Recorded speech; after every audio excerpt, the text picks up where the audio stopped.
जय श्री राम। आइए एक बार फिर से प्रभु श्री राम नाम की चर्चा करते हैं। आज हम एक नया विषय लेके आए हैं। बहुत से लोगों के मन में प्रश्न रहता है कि रामचरित पढ़ने का क्या नियम रहता है। कोई कहता है कब पढ़नी चाहिए, कोई कहता है थोड़ा पढ़े पूरा पढ़े, कोई कहते हैं एक बार ही पढ़नी चाहिए, थोड़ा थोड़ा नहीं पढ़ सकते। तो आज इस विषय पर चर्चा रहेगी। आइए सबसे पहले मंगलाचरण करते हैं। वर्णा नाम अर्थ संगा नाम रसा नाम छंद सामपी मंगला नाम छय कर्तारो वंदे वाणी विनायको। श्री राम राम रामेति रमे रामे मनोरमे सहस्र नाम ततुल्यम श्री राम नाम वरानने। अब मोहि भा भरोस हनुमंता बिन हरि कृपा मिले नहीं संता। जय श्री राम। आइए दो पल भगवान का नाम लेते हैं, भजन गुनगुनाते हैं, उसके बाद फिर विषय पर चर्चा की जाएगी। क्योंकि भजन बहुत ज़रूरी है। एकमात्र जो सहारा है वो भजन है। भजन करने से भगवान की भक्ति मिलती है और हम आगे बढ़ पाते हैं, ज्ञान को ले पाते हैं। तो आइए दो पल प्रभु श्री राम नाम का नाम गुनगुनाते हैं, प्रभु श्री राम नाम के शब्दों में ध्यान लगाते हैं। सीताराम सीताराम सीताराम जय सीताराम सीताराम सीताराम सीताराम जय सीताराम सीताराम सीताराम सीताराम जय सीताराम सीताराम सीताराम सीताराम जय सीताराम सीताराम सीताराम सीताराम सीताराम सीताराम सीताराम सीताराम सीताराम सीताराम सीताराम सीताराम जय सीताराम। जय श्री राम। तो आज जैसा हम विषय लेके आए, हर व्यक्ति बहुत बिजी है। हर व्यक्ति यही चाहता है कि हरि नाम का भजन ना करा जाए। जीवन में आनंद आ रहा है, माया इतनी प्रबल है, वो व्यक्ति को भगवान का भजन नहीं करते देती। वो कहती है कि सिर्फ विषयों में आसक्त रहे, भगवान का भजन मत कर, भगवान का भजन बाद में कर लियो। वो बात बात करते करते एक समय अंतकाल आ जाता है, काल आके खड़ा हो जाता है। वो कहते हैं अब आपका चलने का समय है, भगवान का भजन नहीं किया आपने, अब आपको दुष्ट यातनाएं दी जाएंगी, आपने इतना अनमोल जीवन खो दिया। ऐसा गुनगुनाया जाता है, जब तक जिंदगी रहेगी फुर्सत ना मिलेगी काम से, एक समय ऐसा निकालो प्रेम कर लो श्री राम से। तो आइए ज़्यादा समय न लेते हुए प्रेम करते हैं, भगवान नाम का ध्यान लगाते हैं। रामचरितमानस पढ़ने का नियम, क्योंकि रामचरितमानस अब पढ़ने की रुचि हो है तो अब उसको पढ़ना कैसे है, उसके नियम के ऊपर चर्चा करते हैं। सबके मन में यही प्रश्न होता है कि कब पढ़ें, कितना पढ़ें, कैसे पढ़ें। अब बाबा तुलसीदास जी कहते हैं कि रामचरितमानस नित्य पढ़नी चाहिए। सबको यह प्रण करना चाहिए कि हमें रामचरितमानस का पाठ रोज करना है। जब हम रोज पाठ करना शुरू करते हैं तो हमारे मन में एक एक मन में बैठ जाता है कि हमें जाप करना है, भजन करना है और प्रभु श्री राम नाम के साथ जोड़ना है। तो हम प्रभु नाम के लिए, भजन के लिए अपना समय निकाल लेते हैं। जैसे व्यक्ति दो समय भोजन करता है तो वो कहीं भी रहे, वो दो समय भोजन के समय तत्पर होता है, उसे पता है इस समय भोजन करना है। ऐसे ही भगवान नाम का जो भोजन है, हरि नाम है, इसको हमें ग्रहण करना है, उसका समय हमें लेना चाहिए। सबको ये प्रश्न सबका ये प्रश्न रहता है कि रामचरितमानस का पाठ पूरा करना है, आधा करना है। तो यहाँ हमारी चर्चा जो शुरू होती है, सबको यह प्रण करना चाहिए रोज पाठ करें। और ये हमारा हर दिन का नहीं, ये हर दिन नहीं कि रामचरितमानस पूर्ण रूप से किसी विधि अनुसार के साथ करनी है। वैसे बाबा ने कहा है कि कम से कम एक पृष्ठ पढ़ना। वैसे तो 5 चौपाइयाँ पढ़नी चाहिए। अगर कोई व्यक्ति के पास बहुत ही जैसे समय ना हो तो वह कम से कम 5 चौपाइयों का पाठ कर सकता है। 5 चौपाइयाँ नहीं तो वह एक पृष्ठ का पाठ कर सकता है। क्योंकि एक पृष्ठ तो मिनिमम पढ़ना ही चाहिए। क्योंकि जीवन में अगर आपके पास एक पृष्ठ का समय नहीं है तो मैं नहीं मान सकता कि वो व्यक्ति इतना बिजी है। रात को सोने से पहले एक पृष्ठ पढ़ सकते हैं, सुबह उठकर पढ़ सकते हैं, मध्य में पढ़ सकते हैं, जब आपके पास समय हो। क्योंकि जब आप थोड़ा थोड़ा समय देने लगेंगे तो आपका अभ्यास बढ़ेगा और आपका जब ध्यान लगने लगेगा प्रभु के साथ तो आप नित्य प्रति इसको बढ़ाते जाएंगे। क्योंकि जब हम इसको पढ़ते हैं तो उसमें नियम नहीं है। कई लोग कहते हैं कि कितने दोहे तक पढ़ना चाहिए या कहाँ तक पढ़ना चाहिए। गोस्वामी जी, तुलसीदास जी बाद ने कोई नियम नहीं रखा। उन्होंने कोई ऐसा प्रतिबंध नहीं लगाया कि पूरा पढ़ो, आधा पढ़ो यहाँ तक कि विश्राम तक जाने की भी कोई ज़रूरत नहीं है। वैसे देखा जाता है कि दो प्रकार के पढ़ने के पूर्णतः नियम होते हैं। या तो नवन पारायण होता है, जैसे लोग नवरात्रि में 9 दिन का पाठ रखते हैं तो उसमें 9 विश्राम होते हैं, 9 दिन का पाठ होता है नवन पारायण। एक होता है मासिक का, जैसे मान लो लोग श्रावण में पाठ करते हैं, श्रावण मास में, तो जो सावन का महीना होता है वो 30 दिन का होता है। या कार्तिक मास, तो उसमें लोग क्या करते हैं कि 30 दिन का रामचरित मास का पाठ रख देते हैं, उसमें 30 दिन के विश्राम आते हैं, उसमें खंड खंड के हिसाब से उसमें नियम रहता है कि आपको विश्राम तक पहुंचना ही पहुंचना है, कि अगर आप विश्राम तक नहीं पहुंचेंगे तो रामची मानस आप 9 दिन या 30 दिन में पूर्ण नहीं कर पाएंगे। तो अब यहाँ से हम आपको बताते हैं कि अगर हम पढ़ना शुरू करते हैं तो ये नियम के साथ साथ कैसे से पढ़ा जाए। बाबा तुलसीदास जी के अनुसार अगर हम बात करें तो कहते हैं जब आपको समय मिले जितना पढ़े, कोई बाध्य नहीं है आपके आपको इतना पढ़ना है। आपके पास समय ज़्यादा है तो आप ज़्यादा पढ़ सकते हैं, कम समय है तो आप कम पढ़ सकते हैं, आपके समय के औचित्य के अनुसार।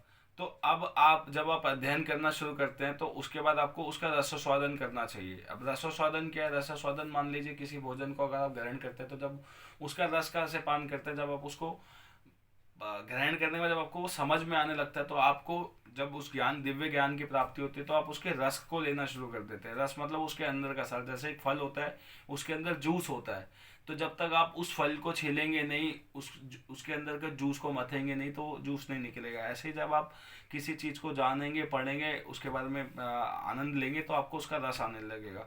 उसके बाद जब आपको रस आएगा तो उसके स्वाध्याय को करना पड़ेगा। स्वाध्याय होता है उसको जान के उसको समझना, मन में चिंतन करना, बैठाना, उसको ग्रहण करके उसके अंदर से उसके निचोड़ को ग्रहण करके उसका सार को निकालना, तो वो रसास्वादन है। रसास्वादन के बाद स्वाध्याय है। स्वाध्याय के बाद इससे जीवन में लाभप्रद होता है। सभी संतों का यही मत है, कम से कम 5 चौपाई या फिर एक पृष्ठ पढ़ें। मेरा यहाँ मानना है इस विषय पे, मैं अपना अपना मत बताता हूँ कि सभी, देखो संतों महंतों ने बहुत कुछ कहा है, लेकिन मैं आपको अपनी दृष्टि से बताता हूँ कि अगर हमें पूर्ण ज्ञान पाना है तो हमें उसका अर्थ भी पढ़ना चाहिए। जैसे मान लीजिए हम चौपाई पढ़ते हैं तो चौपाई पढ़ने के बाद अगर हमें किसी चीज़ का अर्थ समझना है तो तुलसीदास जी ने उन चौपाइयों का अर्थ भी लिखा है, उस अर्थ को इतने विस्तार पूर्वक बताया है कि उसमें एक एक चौपाई का वर्णन है। तो जब हम उसको अर्थ के साथ पढ़ते हैं तो हमें उस ज्ञान को अर्जित करने में आसानी होती है, क्योंकि बहुत से लोगों का प्रश्न होता है, जैसे क्वेश्चन आंसर की गाइड होती है, की बुक होती है, ऐसे इसमें अर्थ दिया हुआ है। अर्थ पढ़ के हमें पूर्ण समझ आने लगता है। तो जब हम अर्थ पढ़ना शुरू करते हैं तो हमें धीरे धीरे धीरे धीरे उस आधार को हम मेन आंसर की बना के हम उसको समझ पाते हैं। अब बात करते हैं यहाँ से, अगर अर्जित करना शुरू कर देते हैं तो गोस्वामी तुलसीदास ने इसका भावार्थ इतना सुंदर किया है। यदि हम इसे प्रतिदिन नियम के साथ, मान लीजिए अगर हम जीवन में एक नियम बनाते हैं, उसको पालन करते हैं, तो हमें अपने जीवन को सतमार्ग पर लाकर राघवेंद्र सरकार को पाने की कृपा प्राप्त होती है। अगर मान लीजिए कोई राघवेंद्र सरकार जो हमारे प्रभु श्री राम है, अगर आप मान लीजिए नित्य प्रति जीवन में अगर इसको पढ़ना शुरू करते हैं तो आपको प्रभु श्री राम के दर्शन होंगे। और उसके बाद यहाँ से हम आपको बताते हैं, राम कथा पढ़ने वाला व्यक्ति कभी भी जीवन में किसी कार्य में विफल नहीं होता। इस राम नाम में इतनी शक्ति है, अगर आप दिन रात पढ़ेंगे या जितना भी आपके पास समय हो उस समय का लाभ उठाएंगे, उस अवसर को ग्रहण करेंगे, तो आप कभी भी किसी कार्य में विफल नहीं हो सकते। ये बाबा तुलसीदास जी कहते हैं। अब उसके बाद से हम आपको बताते हैं, अगर आप जो व्यक्ति नित्य प्रति पढ़ता है रामचरितमानस, तो वह ये रामचरितमानस की महिमा है कि वह दिन ब दिन वो व्यक्ति आगे बढ़ता जाता है और अपने जीवन में अपने लक्ष्य को प्राप्त करता है। अब यहाँ से आपको बताते हैं, जिसने भी रामचरित मानस को अपने अपनाया है या उसने राम कथा को गाया है, तो जिसके भी जीवन में राम कथा आ जाती है उसका जीवन में बसंत ऋतु आ जाती है। जैसे बसंत ऋतु में एकदम नया सदाबहार आती है, तो वैसे उस व्यक्ति का जीवन खिल उठता है। अगर मान लीजिए, और सबसे बड़ी चीज़, मान लीजिए जिस दिन से आप रामचरितमानस की शुरुआत करते हैं उसी दिन से आपके जीवन में एक आनंद की अनुभूति होती है। अगर मान लीजिए जैसे आप किसी कार्य को शुरुआत करते हैं तो आप उसमें आपको रुचि रहती है कि अब हमने नया कार्य शुरू किया है तो अब हम इससे क्या लाभ ले सकते हैं। क्या अगर कोई व्यक्ति बिजनेस शुरू करता है तो अब वो देखता है कि अब मैंने बिजनेस शुरू किया, अब मैं इस बिजनेस से कितना प्रॉफिट कमा सकता हूँ। सेम वैसे ही आज का जो जीव है वो बिजनेस करता है हर चीज़ से, तो भजन में भी लोग बिजनेस करते हैं। तो मान लीजिए जब आप भजन बढ़ाते हैं तो आपको इतना आनंद आने लगेगा, आप रामचरितमानस के पाठ करने बैठेंगे, एक समय निकालेंगे तो आपको उसमें आनंद आने लगेगा। अब सभी को प्रश्न का, अब मैं आपको बताता हूँ कि रामायण का जो महिमा है, सभी प्रश्नों का उत्तर है रामायण में, हर जीवन की समस्या का हल है रामायण में, हर कल का हल है रामायण में, रामायण मर्यादा का पल पल है रामायण में, दुनिया का ऐसी कौन सी बाधा है जिसका हल उत्तर रामायण में ही नहीं है, ऐसी कौन सी चौपाई है जिसमें प्रभु श्री राम नाम नहीं है। अब हम आपको बताते हैं कि अंत में अगर हम रामचरितमानस का पाठ करते हैं तो हमें, जैसे मान लीजिए आपकी अगर रामचरितमानस एक बार पूरी हो जाती है तो आपको उस समय के बाद आपको प्रभु श्री राम नाम की कृपा प्राप्त होती है। उसके बाद आपको हनुमान जी का जो आपने आसन लगाया है, आपको एक बार उसमें विश्राम करना होता है और उसके बाद हनुमान जी को विदाई देनी होती है।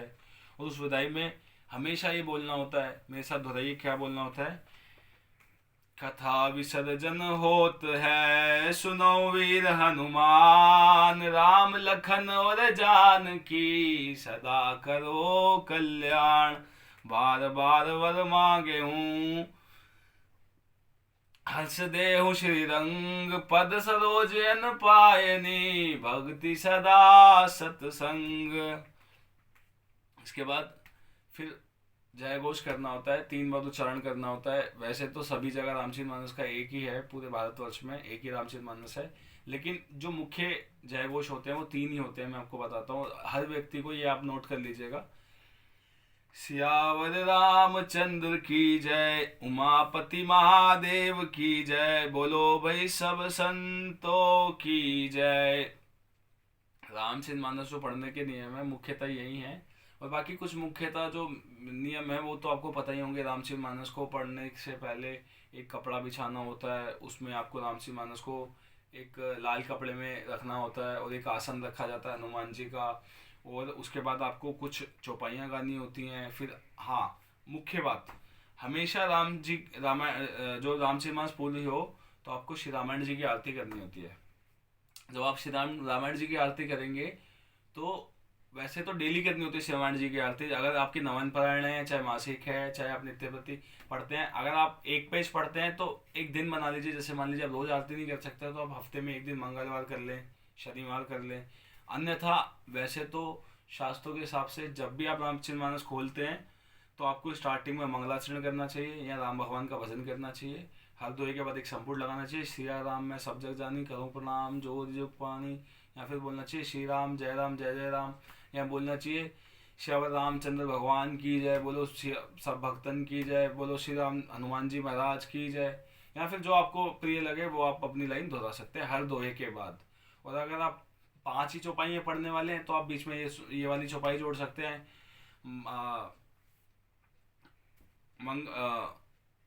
मंगल भवन मंगलहारी दरसुदशतरी दीन दयाल विरसवारी हरव नाथ मम संकट भारी। या फिर आप लगा सकते हैं सिया राम में जब सब जग जानी करो प्राण जो जुग पानी। इसके साथ एक और भी है कि राम राम जय राम सिया राम, राम राम जय राजा राम, राम राम जय सीता राम, राम राम जय राजा राम। जो आपको सरल लगे, जो आपको पढ़ने में आसान हो, और इसका दिन प्रतिदिन नित्य प्रति पाठ कीजिए। मेरा सभी लोगों के लिए ये सुझाव है कि आप अपने जीवन में नित्य प्रति रामचरितमानस का पाठ करके अपने जीवन को सफल बनाइए और प्रभु श्री राम नाम के चरणों की प्रीति लगाकर प्रभु श्री राम नाम का आशीर्वाद प्राप्त कीजिए। जय श्री राम, जय श्री राम। आप मेरे वीडियोस को बहुत सपोर्ट करते हैं, ऐसे ही देखते हैं, मैं आपके लिए ऐसे ही वीडियोस बनाता रहूँगा। कृपया मेरे को प्यार भरा आशीर्वाद देते रहिए और भगवान नाम से जुड़े रहिए, और ऐसे ही मार्ग में जीवन में सफल बनाकर अपने जीवन को प्रभु श्री राम नाम की भक्ति प्राप्त करके अपना मोक्ष प्राप्त कीजिए। जय श्री राम।